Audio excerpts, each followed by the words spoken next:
Well, there's the hunt, boys. Unlikely places. Not a lot of people think of big deer, mature deer, that much daylight encounter, multiple days going into a location, and still getting it done early season. Everyone thinks North Missouri, right, when they think of Missouri, but people aren't buying ground to manage for shooting 5.5-year-old bucks in the Ozarks. There's very few of us down there that try to say, okay, 4.5. There's some, but saying 5.5 or older, that's a tall task for us. And when you see the maps, you see on X, you can say, wow, that's a lot of trees, and that's because we're in timber country, and we're doing food plots. There's not big ag. Any big open fields are most likely cool season grass pasture or hay fields. So we're trying to do some things that you guys do in Iowa and have a mindset like you guys in Iowa. But the results it's a lot of work, because as we unpack this episode, you'll find out why. Well, he had me at hello when he said he was at least 7.5, if not 8.5. Yeah. And I don't care where you are in the country. That is a true trophy. No doubt. It's ridiculous. I mean, that's the pinnacle of what we're all chasing, is age and not score. That's right. But he had several encounters, Yep. knew the deer well, was obviously had a lot of trail picks, reveal picks on this animal, which put him in this position this early before the acorns drop. And I know in southern Missouri, that acorn is kind of the switch, right? It's a huge switch. And I think that there's a lot of aspects to this hunt that we can really talk on and dive into.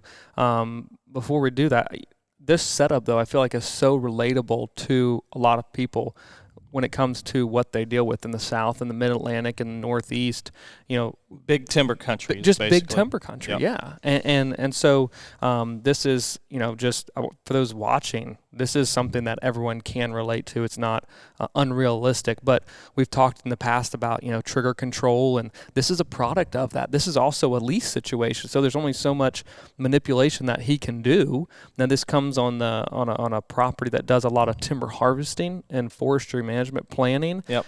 But he does a lot of additional food plots, but that's where he can have control, though, too. So he manipulates the food in food plot situations and open ground, but then also is very diligent on trigger control. And here's a product of that. So very relatable, lease, big timber. And so as we're talking about acorns, though, Missouri's season comes in September 15th, and there's so much timber ground at some point or some place on most years, you're going to have an acorn mass to deal with, right? You either have white oaks dropping in early part of hunting season or red oaks dropping during mid part of October into November, and that changes everything. It's a pick your poison kind of thing.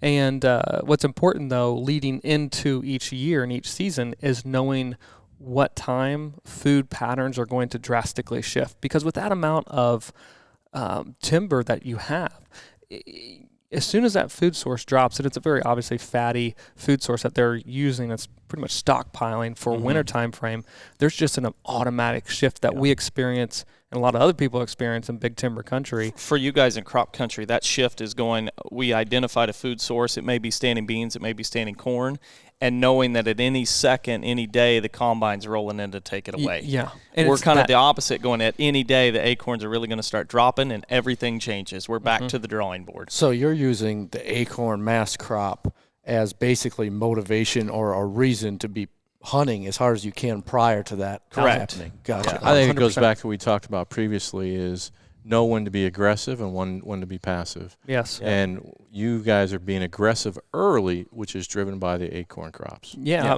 A lot of times you would think, hey, there's no need to just jump out of the gate going. We go all the way till January 15th.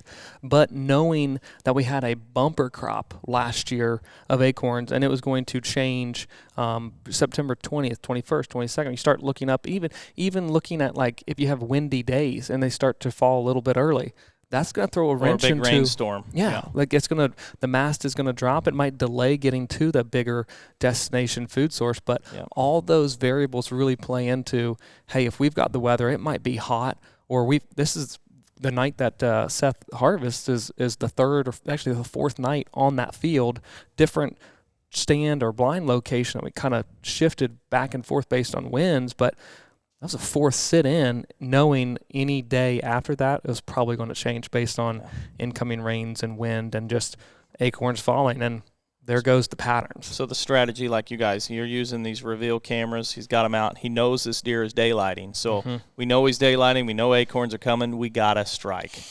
So roll in and take advantage of it, even though it is early part of the year, and we kind of preach a lot about not being too aggressive early in the season. But when you know a deer is on his feet before dark, you better strike. There's scenarios when you have to, and you should. Well, talk about, too, you guys, I'm curious, this specific setup and why so many good deer, as we saw on the hunt, are daylighting in that spot. And I'm just curious, what does it look like where he's at? Clearly he's using food plots. They're going toward it. Yeah. They're staying in the shade. But what is all-encompassing about it that is getting those deer to obviously feed forward? They're obviously, you must have did some bedding work close by because they're on their feet early. And then the other thing that we've learned over the years is if you notice those deer, they're staying in the shade because it's so warm. Very much so. There's a couple key factors there. As we're looking here at OnX, just to the south of this actual food plot opening, and this is a bigger food plot complex than what you can see, so a lot of deer just naturally are predisposed to going to the top of the ridge. There's a lot of food. There's soybeans, there's alfalfa, usually there's a fall blend. Sometimes there's corn up there as well, but in particular, and Seth has been very successful from specifically this blind location in the past harvesting other mature deer, but it's very close to the bedding. There was a timber harvest, a clear cut 10 years ago just off the edge of this. It's a south-facing slope, but it's very thick. It's dense, high stem count, a lot of saplings coming back. You don't enjoy walking through it. Well, you can see how thick it is. That's where the buck died, essentially, where the recovery took place. But the other key factor is there's a small saddle in the middle of this ridge. And so you've got this large field, and we're sitting up, basically overlooking this saddle, this swale high, the low between two or high points in this ridge. And deer just naturally are moving north to south across this ridge, and it shows up kind of right here in the center of this food plot. So he's basically put two food sources, alfalfa in blue, and then the fall annuals in green, and then a blind on the east side, and we've got a pine line that is growing up in between this larger food complex and a tree stand location on the west side that we've hunted previous days and had some encounters with this deer and other mature deer. But this saddle just congregates deer to this exact location, and then with that bedding close, they tend to daylight very frequently. And so 4 days in, here we go. We're expecting, right, even though it's hot. It was 95. Which is really warm, and we're facing west, and we're like, would that sun hurry up and set, please, because it's hot in there. But you can see in the footage, there's a lot of communication, right, with the bachelor groups. They're still in that the groups themselves, but they're sparring, they're grooming each other, but they're all doing that in the shade. So as soon as they come out to this big food resource, it's really hug that pine line until the sun starts setting a little bit lower in the horizon, and that shade moves us a little bit closer. So one of the big deer that came out was actually a 4.5-year-old. Seth was going to pass him, but his son had some encounters with him and probably wasn't going to get the pass being a youth hunter. But that deer was coming closer to the blind as Dove Creek 10 steps out. So just an awesome hunt setup, but not many times do you have the ability to hunt something 4 days in a row. I'm curious of you guys, if I ask you what's some of your favorite early season food plotting, what is, typically, what are you planting for early season attraction? It's clover, perennial, stuff like that. How often do you guys plant brassicas for early season attraction? Usually not. Like, you don't plant them with that in mind. You plant it with, but it does, they do work early season. Yeah, I asked that question because I think many of us plant them for later in the fall. Yes, yep. And this is an indication of the tougher elements that we're in. September being one of the drier months for us, and so a lot of the food resources that we set up for later are getting consumed because there aren't many other options. So it's like we know this is highly preferred because we're in drought conditions. The reveals tells us there's a lot of deer here, but we know acorns are coming. So it's just that whole trying to line everything up, knowing that this window is closing. Yeah. I was also curious, you guys had some hunts in the pine line, obviously, Yes. that windbreak, and then obviously the wind switched on you, so you had to pull back.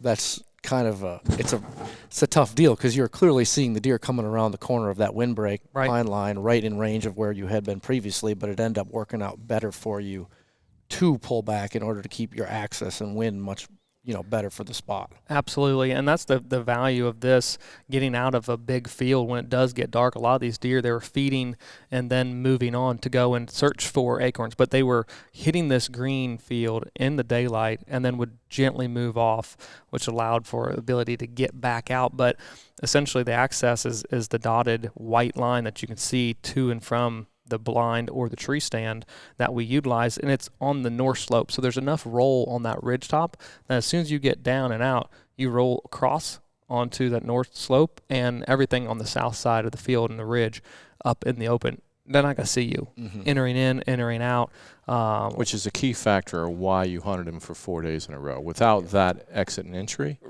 that's not possible. And you can see, like, even night 4, multiple bachelor groups, lots of does and fawns still coming to this food. We were seeing 25, 30 deer every single night, and that wasn't decreasing. So we knew, hey, even though we're hunting this pretty aggressively and hard, we're not seeing a decrease in deer. So I don't think that we're having a negative impact on this location. It's still the preferred food source. So as long as we can get there before acorns drop, let's go. I think it's a great point. Like, for other hunters as well. If you're sitting a location and the first evening you're out, you're seeing 30, 40 deer, and the next evening you're back in there and there's 15, and then the third evening there's 4 or 5, it's a good time to look in the mirror and say, hey, what's the issue here? Yeah, something's wrong with my setup. Yeah, and in this part of the world you can say, either it's pressure or the acorns have started dropping. And that, it's over at that point. You gotta get back to the drawing board. Absolutely. All right, so we just unpacked the entire hunt, but if you want to watch that hunt, check out the link.